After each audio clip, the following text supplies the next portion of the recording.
क्या आपने कभी सोचा है कि जो कुछ भी हम करते हैं उसका असर हमारे जीवन पर क्यों पड़ता है?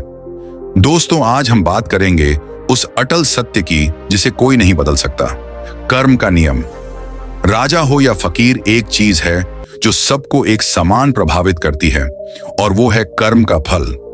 क्या आप जानते हैं कि आपके हर एक कर्म का असर आपकी जिंदगी पर होता है? जानिए कैसे कर्म से बचने का कोई रास्ता नहीं है। आज हम जानेंगे बुद्ध की शिक्षाओं से कि क्यों कर्म का फल हर किसी को भुगतना पड़ता है। कभी सोचा है कि हमारी किस्मत के पीछे असल में क्या होता है? आज हम खोलने जा रहे हैं कर्म के रहस्य। ताकत, दौलत और शोहरत भी कर्म के नियम से नहीं बच सकते, तो फिर हम कैसे बच सकते हैं? आइए जानते हैं इसका जवाब। आज हम जानेंगे राजा हो या फकीर, कर्म का चक्र कैसे सबके जीवन को बदलता है। हर इंसान अपने कर्मों का फल जरूर भोगता है। बुद्ध की शिक्षाओं से सीखिए कि कैसे कर्म आपकी जिंदगी बदलता है। अगर आप ये समझना चाहते हैं कि जीवन में अच्छाई और बुराई कैसे काम करती है, तो इस वीडियो को आखिर तक देखें। बहुत समय पहले एक राज्य में राजा विक्रम सिंह का शासन था। विक्रम सिंह एक शक्तिशाली और प्रसिद्ध राजा थे। उनके पास अपार धन, सेना और सम्मान था। उनका राज्य समृद्ध और खुशहाल था और हर कोई राजा की बुद्धिमानी और ताकत का लोहा मानता था। लेकिन राजा के दिल में एक घमंड घर कर गया था। उन्हें लगता था कि वे इतने महान हैं कि किसी भी नियम या कर्म के प्रभाव से ऊपर हैं। वे सोचते थे कि उनकी शक्ति और संपत्ति उन्हें हर तरह की समस्या से बचा सकती है। एक दिन राजा विक्रम सिंह अपने महल के बाग में टहल रहे थे। उसी समय एक साधु उनके पास आए। साधु ने विनम्रता से कहा, राजन, आपके पास सब कुछ है, परंतु क्या आपने कभी सोचा है कि जीवन का असली उद्देश्य क्या है? क्या आप जानते हैं कि कोई भी व्यक्ति, चाहे वह राजा हो या साधु, कर्म के नियम से परे नहीं है? राजा विक्रम सिंह ने हंसते हुए कहा, साधु महाराज, मेरे पास इस राज्य की सबसे बड़ी सेना है, अपार धन है और मेरा नाम दूर दूर तक सम्मान के साथ लिया जाता है। मैं क्यों किसी कर्म के नियम से डरूं? मेरे कर्म मेरे ही हाथ में हैं। मैं जो चाहूं कर सकता हूं। साधु ने राजा की ओर ध्यानपूर्वक देखा और कहा, राजन, समय की गति को कोई नहीं रोक सकता, न ही कर्म के चक्र को। आपके कर्म आपको एक दिन जरूर मिलेंगे, चाहे वह अच्छा हो या बुरा। राजा विक्रम सिंह को साधु की बातें महज एक प्रवचन लगी। उन्होंने साधु को महल से जाने का आदेश दिया। उनके मन में ये विचार गहराई तक बैठ गए थे कि वह सब कुछ नियंत्रित कर सकते हैं, यहां तक कि कर्म के नियम को भी। कुछ साल बीत गए। राजा का घमंड और बढ़ता गया। वह अपने राज्य में कठोर नियम लागू करने लगे और गरीबों पर अत्याचार करने लगे।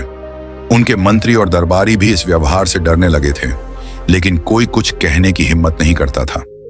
राजा को अब यह विश्वास हो गया था कि उसकी शक्ति अटूट है और उसे कोई नुकसान नहीं पहुंचा सकता।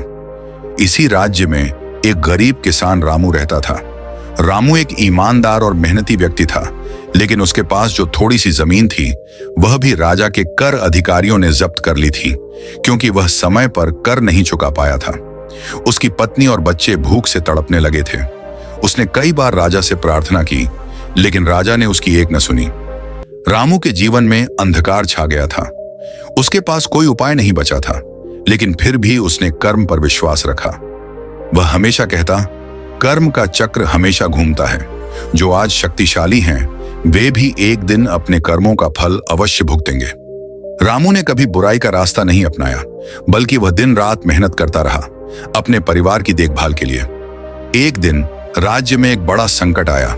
अचानक एक भयानक महामारी फैल गई। राज्य का हर हिस्सा इस महामारी से प्रभावित हुआ। राजा का महल भी इससे अछूता नहीं रहा। राजा विक्रम सिंह खुद भी इस बीमारी से ग्रस्त हो गए। उन्होंने अपने राज्य के सारे धन और वैभव का इस्तेमाल किया, पर कोई उपचार काम नहीं आया। उनके सैनिकों ने हर मुमकिन कोशिश की, लेकिन किसी ने इस महामारी का इलाज नहीं खोज पाया। महल के वैद्य और राज्य के सारे चिकित्सक भी असफल रहे। राजा का स्वास्थ्य दिन ब दिन बिगड़ता जा रहा था। अब राजा विक्रम सिंह को एहसास होने लगा कि उनकी शक्ति और संपत्ति उन्हें इस कर्म के चक्र से नहीं बचा सकती। वह वही राजा थे जो कभी सोचते थे कि वह अपने कर्मों से ऊपर हैं, लेकिन अब उनकी हालत एक आम व्यक्ति जैसी हो गई थी। महल में एक दिन वह साधु फिर से आए, जिन्होंने वर्षों पहले राजा को कर्म के नियम की चेतावनी दी थी।